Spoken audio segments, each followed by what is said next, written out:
सर्दियों की आहट के साथ ही जिस तरह से मौसम बदल रहा है, इसका पर्यावरण पर भी सीधा असर नजर आने लगा है।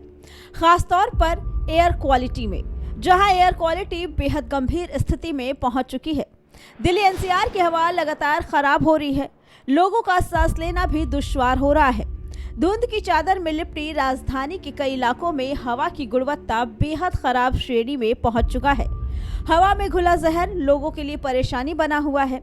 आंखों में जलन और गले में खराश जैसी स्वास्थ्य समस्याएं लोगों को हो रही हैं। सुबह और शाम के समय हवा में धुंध की परत साफ दिखाई दे रही है।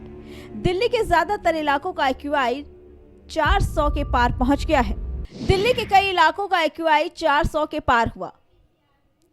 दिल्ली का AQI 470, आनंद विहार का AQI 427, अशोक विहार का AQI 421, बुराड़ी क्रॉसिंग का AQI 431, तो वहीं जहांगीरपुरी का AQI 438 पहुंच गया है। नरेला का AQI 415, नेहरू नगर का AQI 405, रोहिणी का AQI 438, तो वहीं विवेक विहार का AQI 446 पर पहुंच गया है। इसके साथ ही वजीरपुर का AQI 449 पर पहुंच गया है। इनके साथ साथ और भी कई इलाके रेड जोन में हैं, जहां पे AQI 300 से पार पहुंच गया है।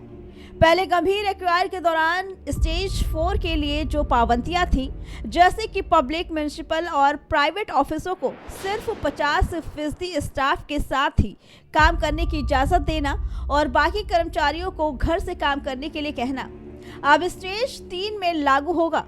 इस बीच दिल्ली सरकार ने प्राइवेट ऑफिसों को एहतियात के तौर पर 50% ऑन साइट स्टाफ के साथ काम करने और बाकी को घर से काम करने की इजाज़त देने के सख्त निर्देश दिए हैं, क्योंकि राजधानी लगातार बिगड़ती एयर क्वालिटी से जूझ रही है।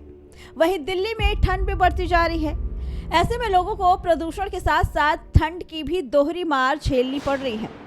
मौसम विभाग की ओर से आज दिल्ली का न्यूनतम तापमान 11 डिग्री सेल्सियस और अधिकतम तापमान 26 डिग्री सेल्सियस रहने का अनुमान जताया गया।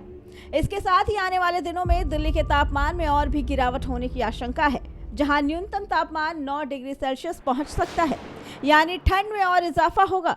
दिल्ली में लोगों को सुबह शाम ठंड से ज्यादा परेशानी हो रही है।